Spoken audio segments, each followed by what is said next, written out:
Let's graph another rational function, a little bit more complicated this time, x over x squared minus 4. Remember that the steps we have to go through to graph rational functions are in no particular order. First, find the y-intercept, that's just f of 0. Second, we want to find the x-intercepts, which are the zeros of the function, and that is the zeros of the numerator. Then we want to find any vertical asymptotes, if there are any. These are the zeros of the denominator. Then we want to find horizontal asymptotes by asking what's the limit of the function as x goes to infinity. And then we just want to check to see if there are any wholes, that is, binomials that are common to both numerator and denominator. So let's begin. We'll find the y-intercept by calculating f of 0. Well, that's just 0 over 0 minus 4, which is 0, so we know that this function passes through y equals 0, x equals 0. Next, we'll find the zeros of the function, and those are just the zeros of the numerator, so we set x equal to 0, and we get the same result that we got in the last case. The point x equals 0 is the only place where this function passes through the x-axis. All right, next, the vertical asymptotes, and these are always found by finding the zeros of the denominator. So we'll set x squared minus 4 equal to 0, rearrange to get x squared equals 4, and so we'll get x equals plus or minus 2.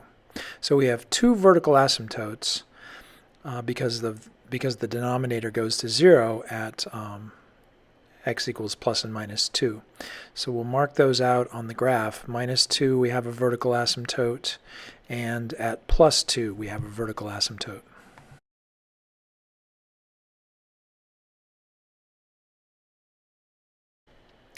And next we'll ask the question, what does this function do when x gets really large, either in the positive or negative direction? What's the limit as x goes to plus or minus infinity? If you think about this function, the power of the denominator is greater than the power of the numerator.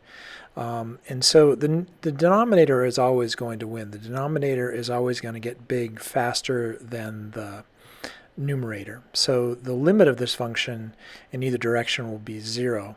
Another way to look at it is that minus 4 doesn't really matter, so this function is basically x over x squared, which is 1 over x, and 1 over x tends to 0 as x goes to plus or minus infinity.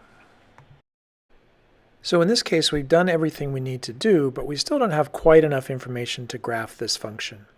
So we're going to have to calculate the values of some strategic points, say to the left of -2, to the right of +2, and perhaps somewhere in the middle. So let's see how that goes. The first point we'll calculate is x equals 1. Let's see what it does in the middle here. So for x equals 1, f of 1 is 1 over 1 minus 4, so that is a negative number. It's less than 0.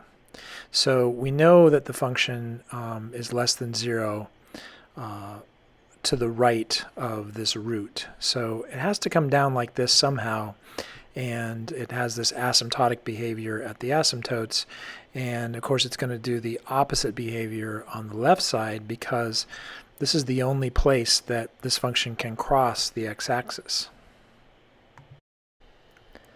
Now let's look at f of 3.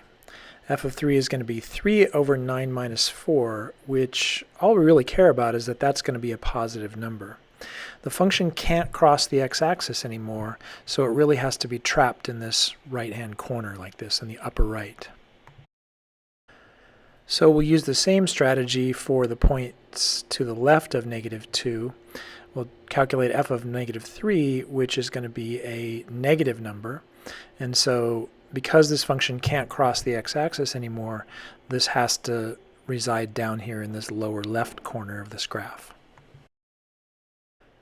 And just to round this off, here's the calculated graph. I calculated this using Mathematica, and you can see we got it pretty good.